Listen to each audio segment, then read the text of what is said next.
Hello students, Amit online classes में आप लोग का स्वागत है। तो आज हम लोग पढ़ते हैं समानुपात, प्रोपोर्शन। तो आइए समझते हैं समानुपात होता क्या है। चार संख्या ABCD समानुपात कहलाएगा अगर A अनुपात B बराबर C अनुपात D होगा। तो इसे लिखा जाएगा, तो इसे लिखा जाएगा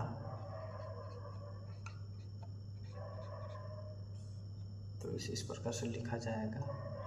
A यहाँ पे लिखते हैं A अनुपात B समानुपात का साइन सही होता है, फिर C अनुपात D। तो इसका रिलेशन BC मध्य पद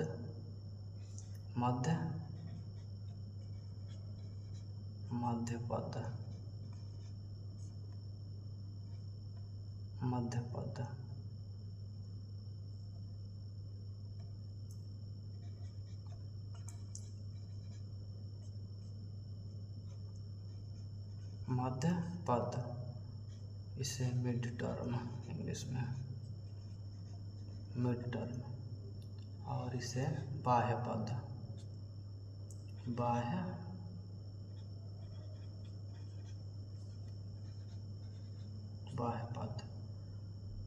इंग्लिश में एक्सट्रीम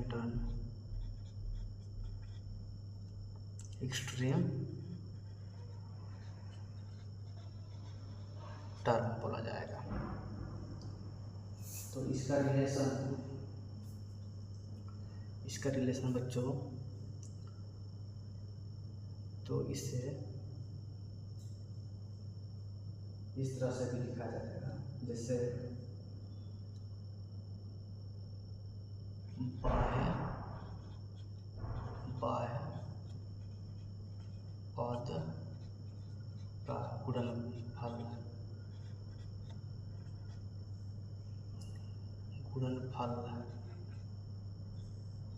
बराबर मध्य पद का गुणनफल।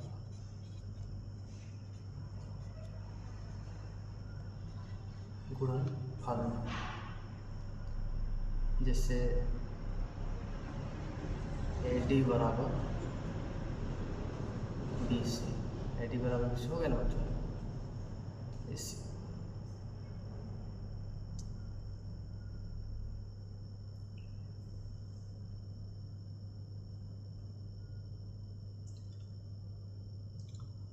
अब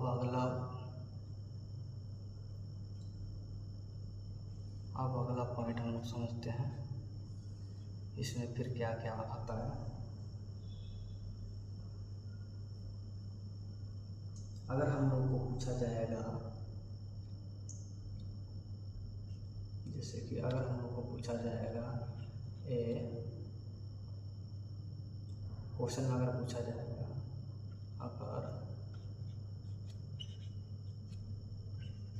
अगर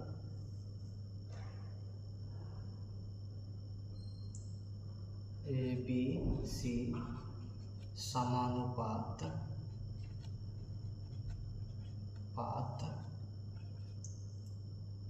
है तो इसे कैसे लिखा जाएगा। तो इसे लिखेंगे बच्चों, A अनुपात B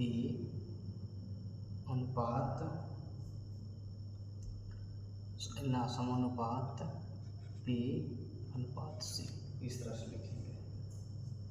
तो इसका रिलेशन क्या हो जाएगा बच्चों, इसका रिलेशन मध्य पद का गुणनफल बराबर बाह्य पद का गुणनफल। तो B² हो रहा है ना, B² बराबर AC, इसका रिलेशन है।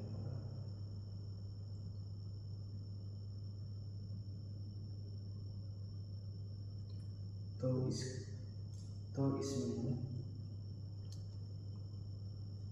इसमें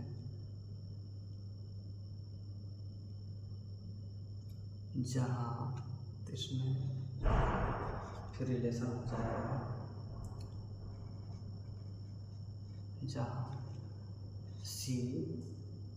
जहाँ सी ए और बी का तृतीयानुपात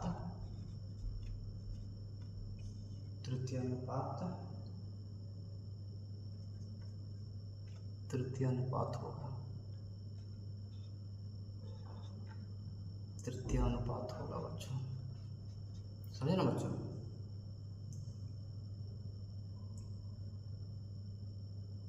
अगर फिर अगला पॉइंट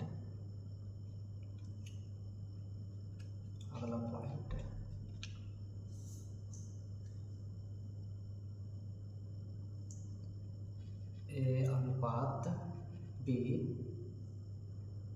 बराबर सी अनुपात डी, तो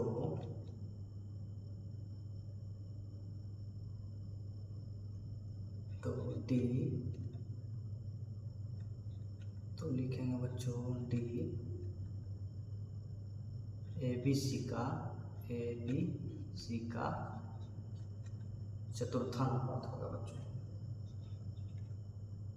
चतुर्थानुपात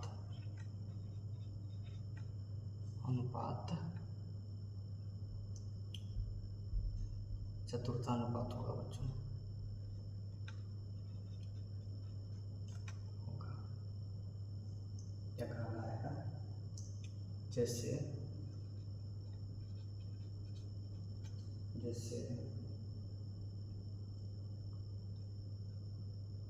कि हो गया इसका मिड टर्म का गुणनफल, तो बी सी और बाह्य पद का गुणनफल कितना हो रहा है बच्चों, एडी हो रहा है ना, एडी।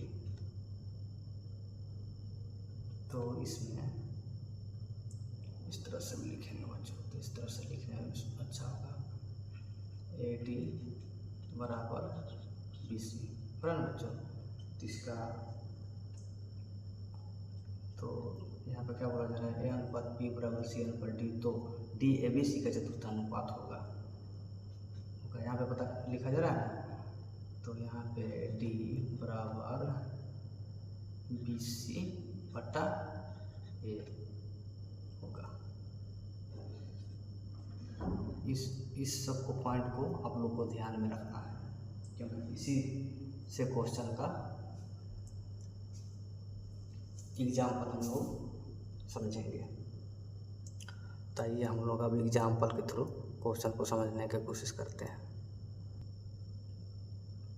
तो बच्चों यहाँ पे दिया हुआ है क्वेश्चन 45 अनुपात वाट समानुपात 3:2। तो हम लोगों को